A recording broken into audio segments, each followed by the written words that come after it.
everybody, and welcome to the fourth episode of the Decyfr Handoff podcast, the podcast that puts your fandom at centre stage, celebrating what is now truly a global game with new fans growing all the time across UK, Germany, all over Europe, all around the world. And helping me discuss that today is NFL UK's General Manager, Henry Hodgson. And Henry, I guess the draft is just around the corner. It's an exciting time for all NFL fans. Hope is in the air. The good thing is, about 15 years ago, you and I would be doing mock drafts in the NFL UK office. We didn't know what we were doing then, and nobody seems to know who's going where now. Yeah, that's true. Hope season. The only bit of hope season that is absent of hope was you or I ever getting any of our picks right, I think. We definitely did. No, it is an exciting time of year. I think this is a part of the year which, with the draft, and then pretty soon afterwards the NFL schedule being announced as well, including our London games and the rest of the international schedule. And I think it's an exciting time for football fans in general, just to think about what might be when it comes to August, September, and beyond. The NFL does a great job of staying relevant all year round, doesn't it? I mean, the draft is kind of all we've heard the last month, but before that, we were all logged onto the Pat McAfee show, wondering what Aaron Rodgers was going to say about the New York Jets. We've been looking at Lamar Jackson. That's the beauty of the NFL. I know we love the games come September, but there is always something to talk to your friends about when it comes to this league. Yeah, there really is. And I think, it's funny, I was reading this morning, but it makes me think back to, I was lucky to, when I was working for the NFL in Los Angeles, to be able to go to the draft when it was in Radio City Music Hall in New York on a few occasions. And it was a really special event. And, there were, I don't know, maybe 3,000-4,000 fans sort of packed in there. And it had a special atmosphere about it. A lot of Jets and Giants fans as well in from New York. And when the decision was taken to take it away from New York, it felt like, wow, that's quite a bold one. It's the NFL draft. Where else could you take it? And what we've seen in subsequent years with the draft going to Chicago and Philly and Nashville and Kansas City this year and Vegas and wherever else, it's just grown exponentially, and it's such a big event. And you suddenly realize exactly what we've been talking about, right?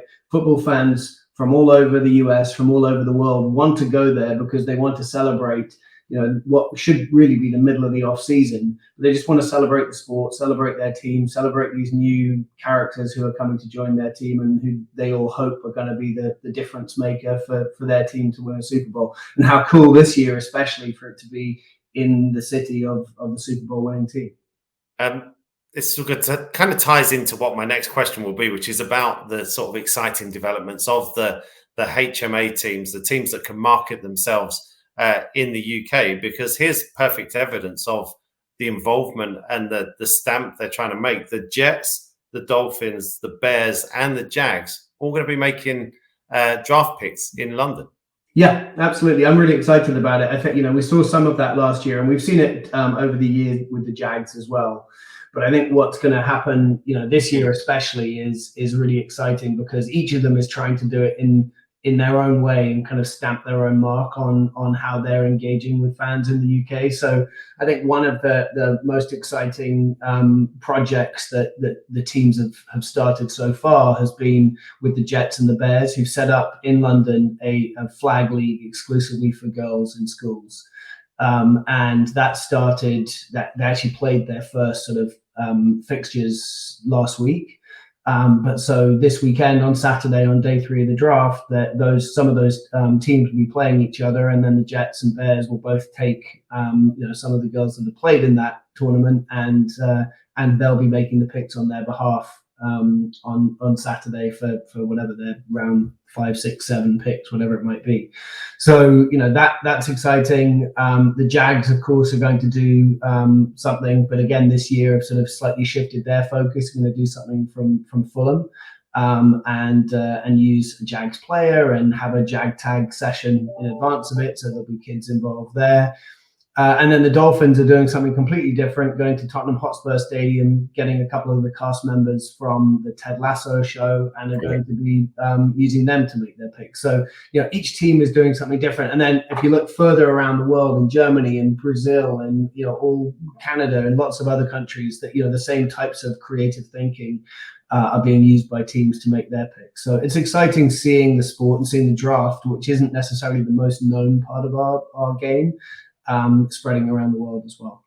Yeah, one of the young ladies from the Jets and Bears flag league is going to be joining me at the Sky Sports studios to make the Bears pick. And with the HMA teams, Henry, I guess like you said, the Jags have been doing it for a number of years. You almost and the Bears did it last year from Sky Sports studios, but now the Dolphins are doing it, and the Jets did one last year in London. But you want to see, I mean, your job, I guess, is as the NFL UK general manager, is to encourage them, support, offer opportunities, but you probably want them all looking at each other as well and deciding to get involved. Definitely. I mean, there's certainly an element of the competitive spirit that you see from these clubs on the field. You want to see from them off the field as well. So, as an example, last year, the Dolphins made one of their picks from in front of the Christ the Redeemer statue in Rio de Janeiro, on right up at the top of there, and that really, literally and figuratively, sort of set the mark of something pretty big. And so I think what you want to do is have the teams competing and have them looking to outdo each other, and I think that can only be good for the growth of the sport. On the other hand, I also love the collaboration of teams like the Jets and the Bears, who, as I said, have come together and created this girls' flag league, which probably for one team alone might have felt like too big of a jump. But with the two of them combined, and there are some other areas where we're seeing more clubs combining on initiatives, I think that can only help grow the sport and give fans in the UK more touch points with the NFL and with their teams as well. How important is that flag project and things like NFL flag and Jag tag? I mean, so the teams are doing their versions of and running competitions, and then of course the NFL flag continues to go from strength to strength and has its championships in Loughborough in June. How important is that version of the sport? I think it's incredibly important. I think it's it's difficult. You did it a few years ago, a decade or so ago. You managed to find your way to play American football in the UK, but it's difficult for everyone. Is there a team locally? It feels like, okay, I'm going to need a lot of kit. I'm going to how do I get started? How do I find the people to play with? So I think the idea that flag football, all you need to do is show up. Basically, we'll supply the gear, but that you can go there, you can participate. There's everyone's starting from a relatively low baseline in terms of their knowledge of the sport, but you can very, very quickly have fun and enjoy playing it. I think it makes the game 100% more accessible than it's maybe been. And but what that means is that there are more people playing it. Number one, that's got to be a good thing. And some of those people are going to find a path off to play the full kitted version of the sport and all kinds of other things. There are some amazing stories already of kids that have discovered flag football and are working their way up through the NFL Academy and beyond. But I think even more than that, I think everyone who plays it is 100 times more likely also to become a fan of the sport. They are going to have an appreciation for what it takes. They're going to know, now I've tried running down the field and catching a ball, and so when I see Odell Beckham doing it, now I understand what it takes to do that. And so I think in all senses, from participation and from fandom, it's going to help us grow the sport. And then I think there are a ton of other things that come with it, and the education that comes with it, the kind of development of teamwork and things like that, which maybe doesn't necessarily come from individual sports, or perhaps doesn't come across as much in other sports, is something that kids really enjoy about our game as well. You're being very generous, by the way, saying I played a decade or two ago. Keep going. Yeah, I didn't want to, in case anyone hadn't figured it out, I didn't want to reveal your age publicly here. We did have face masks, but only following on from the flag, you think about, you touched on the NFL Academy there, and there have been people that have gone from flag to academy, now to Division 1 colleges, Peter Clark being one of them. Exactly. You've got the academy there, you've got the NFL UK Foundation. You and me have been at this a long, long time, Henry, and not to suggest that in years gone by, it was rock up for an American Bowl, sell some hats and T-shirts and disappear. But there weren't the roots that there are now. That's vital, isn't it? The foundations that you're laying, which includes a foundation. Yes. Yeah. Good point. I think in all senses, there's more of it.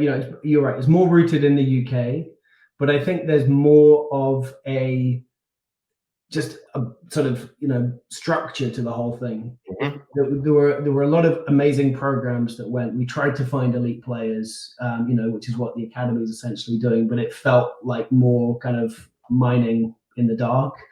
Where now we're developing players, and there's actually a pathway from, like you say, from flag football. You could make it to the academy. We can help you find a route to college football, and then hopefully there's a program, whether it's directly through the draft or through the International Player Pathway program, which is in the process of being sort of updated a little bit, that can really give you that way into the sport. So that's kind of on the football side. On the fandom side, as you say, I think there are a number of different, certainly a lot more touch points, whether it's the IHMA program, which might first attract you because there are more clubs doing more things here, or it might be the thing that makes you feel like I'm an NFL fan, but now I really want to be a fan of one of the 6 teams in the UK because I've got involved in something there.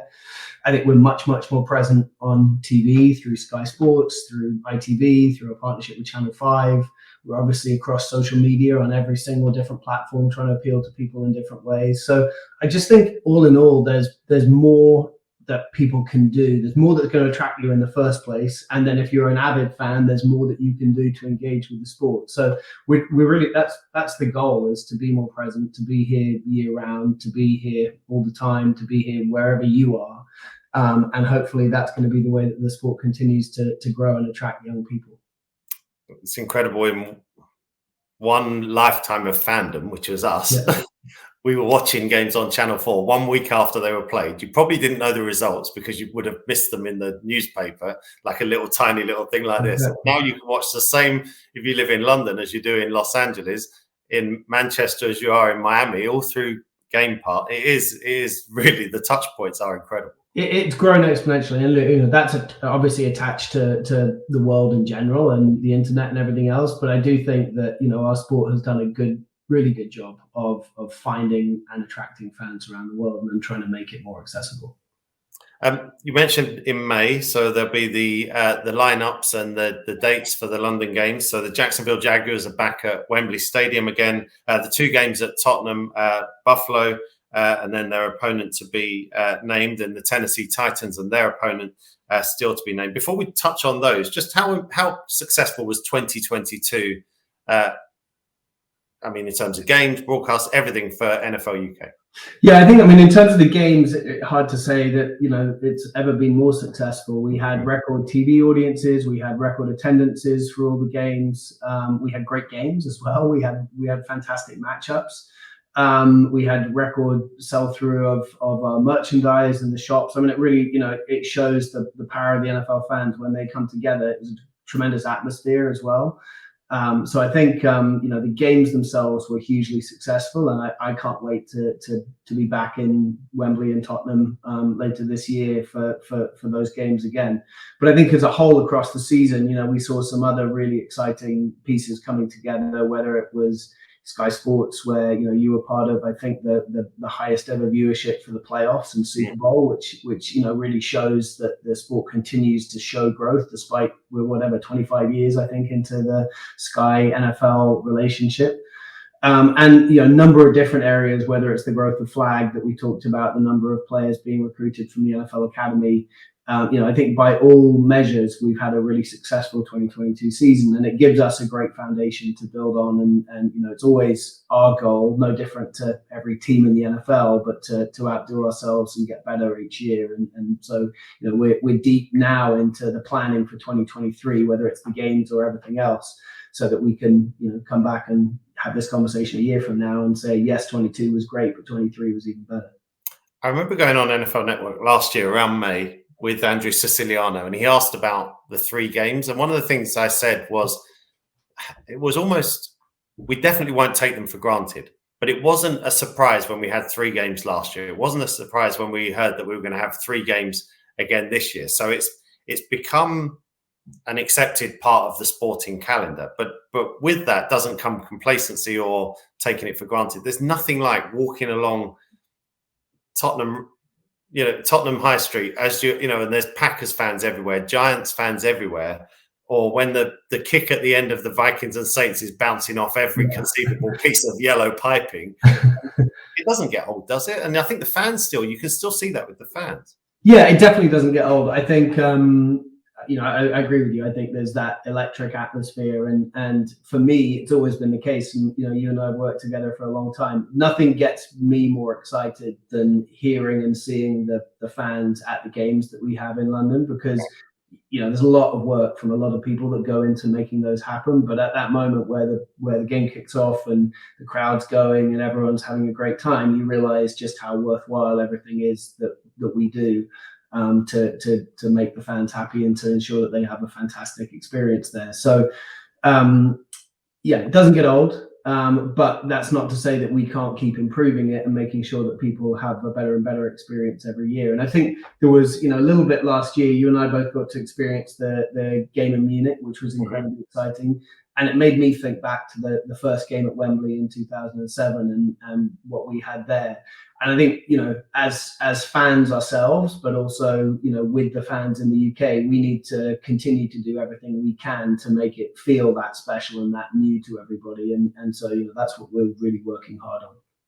It's always a reminder as well. You just said it when the ball goes in the air, like everyone's scrambling around for like a week leading up to the game, and many weeks on occasions. Many weeks, yeah. The ball will always go into the air at that certain time. It's always going to kick off, and everyone's there not to see, no offense, but you or I, but they're there to see the players on the field, and the players on the field generally give a fantastic performance themselves. That's not the pep talk I need, Henry. When I'm 12 hours I'll give you your special pep talk in September. Yeah, exactly. Save that. So I love the phrasing of this question. This one came from our producer, Sid Coley. What is your North Star for the UK market? Where do you want to be by the end of the decade? By the end of the decade, where are we now? 2023. I mean, I think our goal is to, our stated goal within our team is to grow, especially amongst the 12 to 24-year-old fan base. So, what we have to keep doing is keep being relevant for young people and keep growing that fan base so that we would like to be amongst that audience, the number 3 sport in the UK. That's going to give us the foundation, the base to have a long-term sustainable business and sustainable sport in the UK. And I think from that, once we have that in place and we're close on that, once we can do that, then there's a lot of great things that will come out of it. And there's constantly talk about UK franchises or Super Bowls in the UK, and I think some of those things are slightly sort of outside of our control to some extent or other, obviously. But what we can do is show that the fan base is there to support teams or support events, that the government support is there, that we have great relationships and partnerships with Tottenham Hotspur Stadium to be able to host those kind of things. And that's really, really what we can control. And so, we need to put those things in place. And then I think good things will come out of that, whether that's more games, more events, more whatever. You've said that in the past. You've said that in the past about, your job is to ready the table, if you will. And then that's up to an owner or the league in New York. That's a different conversation at a different time. Do you feel like the fan base is here now, would be strong enough? And I know this is a hypothetical game, maybe a little bit unfair, but we've always talked about, the fan base would need to get to here to be able to support a franchise. I mean, I look at the games and think we're there. Do you think we would be there? I know you don't want to stop, but yeah, I think I definitely do, Neil. I think that the fan base as it is now, is, I suppose if you look at other cities in the US that have, had NFL franchises move there in the past, I don't think we're much different or further away. I think the difference is probably that, as I said earlier, there are fewer touch points with the NFL, so there's just less kind of overall familiarity with it. But I don't think we're far off as things stand now. I do think that the 12 to 24-year-old audience is particularly important because that will then give us that base going forward. And 10, 15 years from now, we'll want to continue to be sort of bringing people into that mix and into the funnel, because then we'll have, as I say, a fan base that goes for longer. And I think part of that is sort of chicken and egg. Part of that comes attracting that audience is more events and more things in the UK. More touch points, and that's why the IHMA program is so important, because I think those teams can help us do that, help us be more present year round. Last one, Henry. I'll either ask you one more question or we'll mock out the entire first 31 picks. Let's do both. Okay, settle in, folks. Here we go. Need those little. I don't have a whiteboard here. That's the only problem. Myself and Henry used to have all the names, all the we really did. And everything. You can probably find. I'm sure those videos exist somewhere. Yeah, you'd have to go. Hopefully not, actually. No, you'd have to go digging very, very deep. Let me just ask this simple question. This is easy. Who goes first overall? Oh, I think Bryce Young probably goes first overall at this point. I think we would know differently. It is interesting though, isn't it? You know, again, it's strange that there doesn't seem to be a lot of consensus after that. Right. There's just everything seems relatively movable. Who knows? Maybe that's all a smokescreen as well. But it's an exciting draft. There's a lot of good quality players in there, and yeah, I mean, you know, more than anything, these are guys that at this point you're probably gonna at some point or other see almost all of them play in the UK, which is quite interesting. You know, as players come into the league, you know, you expect that they would have a you know, hopefully a 10+ year career. The chances are that almost all of the guys, you know, in the first round and maybe beyond are going to get that opportunity to play in the UK or play internationally. And for me, I've done a lot of drafts, but that's a different twist now for me. So I'm looking to see what the Tennessee Titans do in round one, because I'm going to see who I'm going to watch. Exactly. I'm watching what are Buffalo going to do, because they're coming. It is now a factor, isn't it? And that's without really thinking about it. That shows how ingrained London is and the UK is in the NFL story. Exactly. And, you know, the Jags have been a team that, I think, you know, if you look, has drafted very successfully over the last few years. But those are guys as well, you know, they're going to be coming to London on an annual basis. And so it's exciting to hear from them what they think about the opportunity to play overseas is, and whether that, you know, is something they even know about when they come in, you know, when they first get drafted by the Jags. Henry, thank you very much for your time. Exciting times to be working on the NFL in the UK, to be a fan of the NFL in the UK. This is the only bit where I have to consult my script, because it's social media, Henry. You know, I'm not very good with this. But I have to tell everyone you can follow Decyfr Sport on Twitter, Instagram, Facebook, YouTube, and TikTok. I think that's all of them. Okay, good. 1, 2, 3. I know 4 of them. I'm on 2 of them. Right. I've seen you on YouTube before, whether you know it or not. So that kind of counts as 3. I've never seen you on TikTok, and nor do I expect it. No, would you want to? All right. And you can follow us at Decyfr, Decyfr Sport, at Decyfr.com as well. My thanks to Henry Hodgson, General Manager of NFL UK, and we'll see you next time. Bye for now.